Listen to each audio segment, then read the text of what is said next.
नमस्ते दोस्तों, आप सभी का स्वागत है पीडी डिजिटल न्यूज में। मैं हूं आपके साथ साक्षी गुप्ता।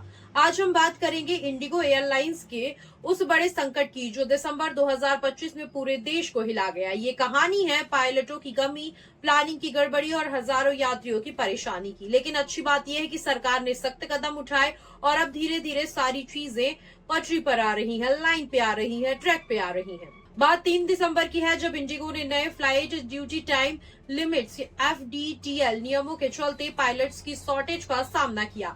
ये नियम 2024 में ही नोटिफाई हो चुका था, लेकिन इंडिगो ने तैयारी नहीं की, जिसका नतीजा ये हुआ कि पहले दिन 700 से कम फ्लाइट्स उड़ी, बाकी सैकड़ों कैंसिल हो गई। 5 दिसंबर को तो 1000 यानी कि 1000 से ज्यादा फ्लाइट्स रद्द हो गई। कुल मिला के 6 दिनों में 2000 से ज्यादा कैंसिलेशन। दिल्ली, मुंबई, हैदराबाद, चेन्नई, कोलकाता जैसे बड़े एयरपोर्ट्स पर हाहाकार मच गया और लोगों की भीड़ रही, जो कि हल्ला और काफी ज्यादा शोर हुआ। लोग घंटों लाइन में लगे रहे, बैग गुम हो गए, बच्चे बुजुर्ग फंस गए, टिकट के दाम आसमान छूने लगे। 5000 से 10,000 वाला जो रूट है वो 40 से 50,000 तक पहुंच गया। एक पैसेंजर ने बताया, मेरा हैकाथॉन इवेंट मिस हो गया। महीनों की मेहनत बर्बाद। सोशल मीडिया पर गुस्सा भड़क रहा है। लोग सरकार और इंडिगो पर काफी ज्यादा नाराजगी जाहिर कर रहे हैं।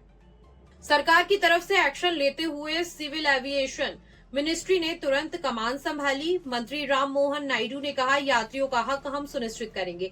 सबसे पहले DGCA ने इंडिगो CEO पीटर एल्बर्ट्स को शो क्रॉस नोटिस भेजा और 24 घंटे में जवाब मांगा। ये गड़बड़ी क्यों हुई? जवाब न देने पर एक्शन की बात कही, लेकिन बाद में एक्सटेंशन मिला। सरकार की तरफ से कहा गया कि 7 दिसंबर रात 8 बजे तक सभी कैंसल या पूरी तरह जो लेट हो गई हैं फ्लाइट्स और उनके जो टिकट्स हैं उनको रिफंड किया जाए अमाउंट। रीबुकिंग पर कोई चार्ज नहीं लगेगा और साथ ही ये निर्देश भी दिए गए हैं। गुम बैग जो हुए हैं उनको 48 घर पहुंचाने को कहा गया है। और सबसे बड़ा कदम, प्रभावित रूट्स पर फेयर कैंप इकोनॉमी क्लास में 7500 से 18,000 तक की सीमा तय कर दी गई है, जिससे कोई लूट ना हो सके। इसके साथ ही मिनिस्ट्री ने 24 घंटे, जी हाँ, 24 घंटे कंट्रोल रूम बनाया है, जो कि हाई लेवल जांच कमेटी भी गठित की गई है। साथ ही DGCA के अफसरों के साथ ये जो है ये टीम बनाई गई है। विपक्ष ने भी सवाल उठाए, लेकिन सरकार ने कहा, हम पैसेंजर्स के साथ हैं और उनकी सेफ्टी का हमें पूरा ध्यान है और हम ये चाहते हैं उन्हें किसी भी तरीके की परेशानी ना हो।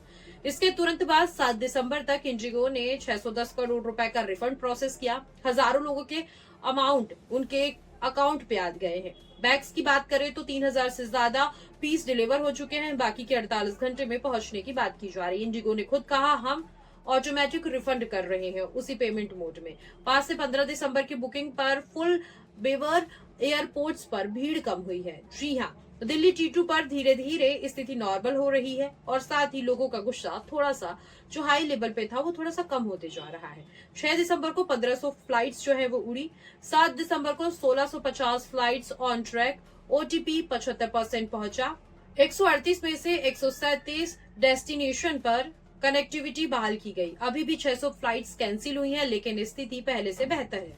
वहीं इंडिगो के CEO ने वीडियो में कहा कि हमें अफसोस है, हम रिबूट कर चुके हैं, 10-15 दिसंबर तक स्टेबल हो जाएंगे, लेकिन क्रिटिक्स बोले सेफ्टी पर समझौता मत करो। इंडिगो के CEO ने माफी मांगी और कहा, गंभीर ऑपरेशन क्राइसिस हुआ, लेकिन हम दिन रात काम कर रहे हैं। क्राइसिस मैनेजमेंट ग्रुप बना है, बोर्ड मीटिंग हुई है, मैनेजमेंट ने ब्रीफिंग दी, लेकिन पायलटों का ओपन लेटर वायरल हो गया। मैनेजमेंट पर थकान और सेफ्टी इग्नोर करने का आरोप लगाया गया। अब केंद्र सरकार और DGCA पाले में है। देखना होगा कि इंडिगो पर इस भारी भरकम लापरवाही के लिए कितनी बड़ी कार्यवाही की जाती है। देखना दिलचस्प होगा। कमेंट सेशन में अपनी राय, अपना ओपिनियन जरूर दीजिएगा। नमस्कार।